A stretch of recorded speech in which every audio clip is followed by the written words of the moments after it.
다음 주제 넘어가겠습니다. 자, 윤석열 전 대통령 신당 창당 해프닝 앞서 소개해드렸습니다. 대통령 만류, 국민의힘 압박, 그리고 보수 분열 지지 이렇게 여러 해석들이 나옵니다. 그 창당 추진했던 배희철 변호사, 대통령 의중 아니고 여러 오해 있을 수 있어서 유보라고 언급했습니다. 뭘까요? 왜 갑자기 4시간여 만에 철회했을까요? 저도 어제 그 오후에 단톡방에 그 신당 창당 그 단톡방에 초대를 받았어요. 그래서 저 깜짝 놀라서 금방 빠져나왔습니다. 왜냐하면 이것은 적절하지 않다. 네. 지금 대통령의 뜻도 아닌데 일부 사람들이 이것을 신당 창당을 기정사실화한 것처럼 이렇게 언론인들에게 비춰서는 매우 곤란하다고 생각해서 급히 저는 그 단톡방에서 줄행랑 쳤습니다. 줄행랑 치셨군요. 예, 줄행랑 쳤는데 제 판단이 맞았든지 대통령께서도 뭐 별 언급을 하지 않으셨어요. 그 뭐 나하고 관계 없다. 그렇기 때문에 그 정당이 뭐 생기다가 말았는데 어쨌든 지금은 적절하지가 않죠. 지금 대선 국면에서 대통령께서 아직 국민의힘 당원이시고 네. 그리고 직전에 1호 당원이셨고 이런 상황에서 지금 국민의힘이 대선 경선을 치르고 있는데 대통령께서 나서서 그리고 대통령께서 관여하셨다는 말씀이 들리도록 신당 창당이 벌어진다는 것은 그것은 서로에 대한 예의가 될 수도 없고 그리고 실현 가능성도 없고 그리고 득표 가능성도 없다. 그렇기 때문에 지금은 2017년 박근혜 대통령이 탄핵되고 나서 보수가 분열을 했습니다. 보수가 분열을 해서 문재인 정권을 탄생시켜서 5년 동안에 국민들이 시달리게 만들고 힘들게 만들고 국민들 눈물 나게 만들고 그리고 우리 해수부 공무원까지 북한에 잔혹하게 당하는 그런 비극적인 일까지 있었는데 우리가 그런 역사를 다시 반복해서는 안 된다. 네. 이것이 바로 보수정당 지지층들의 생각이기 때문에 절대로 이번 대선에서는 분열하지 않을 겁니다. 보수가 똘똘 뭉쳐서 어찌됐든 불리한 환경에서도 민주당 한번 겨뤄보겠다는 그런 결연한 의지를 갖고 있기 때문에 저는 그런 신당이 창당 시도도 이번에는 없을 거라고 생각합니다. 어제처럼 그런 해프닝이 다시는 일어나서는 안 된다. 어제 단순한 해프닝이었다. 1시간 만에 아마 그게 끝났을 거로 생각되는데 단순한 총극이었다. 앞으로 그런 시도 없을 걸로 봅니다. 어제 그 민주당도 굉장히 이 소식에 귀를 기울였다고 하는데 의원님 들으셨죠? 신당 창당 해프닝? 네네. 근데 이제 왜 이제 이런 움직임이 있었는지 뭐 우리가 한번 좀 생각해봐야 됩니다. 네.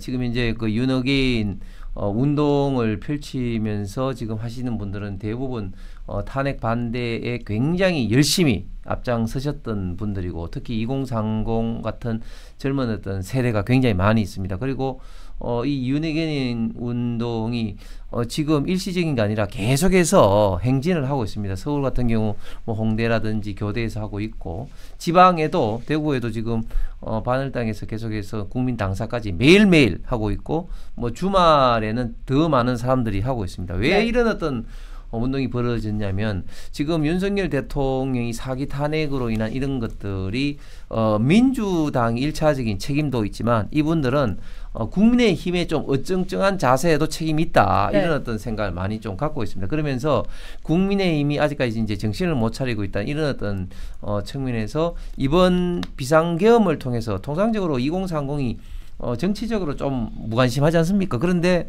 윤석열 대통령의 비상계엄을 통해서 민주당 특히 이재명 이런 어떤 민주당이 국가를 마비시키기 위한 입법 폭주, 예산 폭주 그리고 탄핵 폭주를 통해서 국가를 마비시키고 대한민국의 미래를 어렵게 한다는 계몽을 통해서 네. 이제 정치에 굉장히 관심이 있는 세대로 2030이 변했습니다.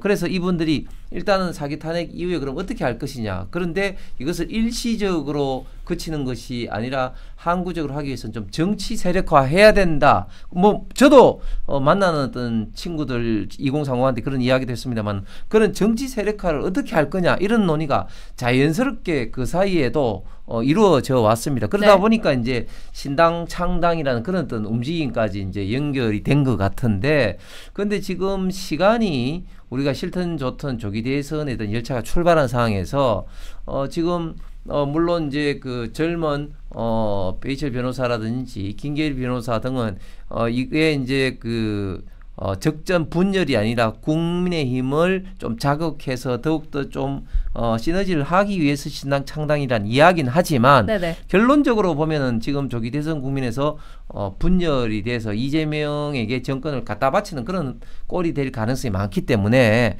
윤석열 대통령도 좀 강력하게 지금 현재 말렸다는 이런 후일담도 들리지 않습니까? 뭐 그런 측면에서 제가 볼 때는 이번 조기 대선 국면에서는 이 윤핵인에 참여하고 있는 2030이 뭐 신당을 뭐 만들 가능성은 지금 없어 보입니다. 그런데 앞으로 조기 대선 직후에는 또 이분들이 어떻게 정치적인 움직임이 보일까 하는 게 상당히 좀 궁금하면서도 또 두 번째는 우리가 이번 조기 대선 국민을 이기기 위해서라도 이런 어떤 분들을 최대한 우리가 그 의사를 우리가 최대한 반영을 해야 된다. 이분들이 자칫 잘못하면 여론조사나 투표에 참여를 안 할 가능성도 있거든요. 네네네. 그렇기 때문에 이분들의 이런 어떤 뜻과 생각도 우리가 최대한 반영하고 이야기를 들어봐야 된다. 이런 어떤 생각입니다. 알겠습니다. 지금 보수 계속해서 응집해야 하고요. 말씀하셨던 것처럼 국민의 표 계속해서 끌어와야 합니다. 그런데 지금 이런 와중에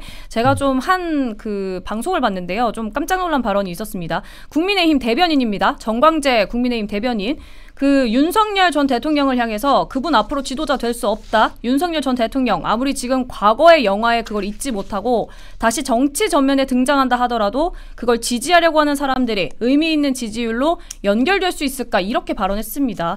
그 윤 시대 지금 끝났다고 말하는 거죠. 윤 대통령 정당보다도 나라 생각했다. 리더십으로 감쌌다. 이런 저희 일타뉴스 구독자분들 댓글 이분 좀 안 보시는 것 같습니다. 좀 보시고 지금 상황이 어떤지 좀 파악하시기 바랍니다.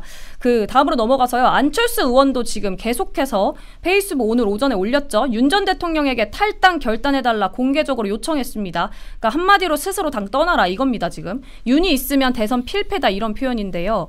그 탈당에 대해서 홍준표 후보는 완전히 다른 의견 내놨죠. 그건 사람으로서 도리가 아니다. 어떤 쪽이 맞다고 생각하십니까, 위원님? 기업을 운영하다 보면 항상 장사가 잘 되는 게 아닙니다. 기업을 운영하다 보면 자산도 쌓이지만 돈을 벌어서 네. 실패해서 부채도 쌓입니다. 정당도 마찬가지죠. 정당이 항상 성공을 합니까? 선거 경쟁에서 항상 승리하고 정당이 항상 옳은 일만 하고 항상 선한 일만 합니까? 그럼요. 정당도 기업이나 인간이나 마찬가지로 실수도 하고 그리고 오류도 있습니다. 네네. 그렇기 때문에 제대로 된 자랑거리도 있고 하지만 하다 보면은 부끄러운 역사도 있고 그거 다 존재하는 겁니다. 그게 동전의 양면처럼 앞면은 잘할 수도 있고 뒷면에는 좀 흑역사도 있는 겁니다.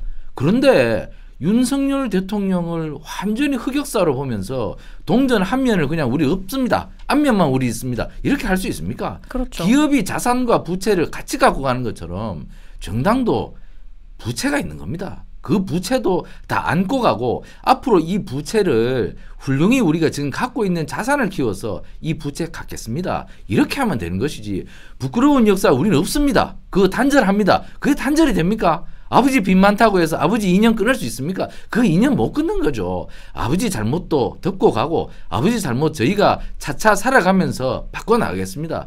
더 좋은 일 해서 아버지 잘못 있는 거 다 갚아 나가겠습니다. 이 자세가 맞는 거지. 우리 아버지 빚이 많아서 우리는 끝났습니다. 이렇게 가면은 그 정당은 지속 가능성이 없는 겁니다. 그 거짓말하는 정당입니다. 네네. 그렇기 때문에 윤 대통령이 잘한 역사도 있고 사실 계엄이라는 무리수도 뒀습니다.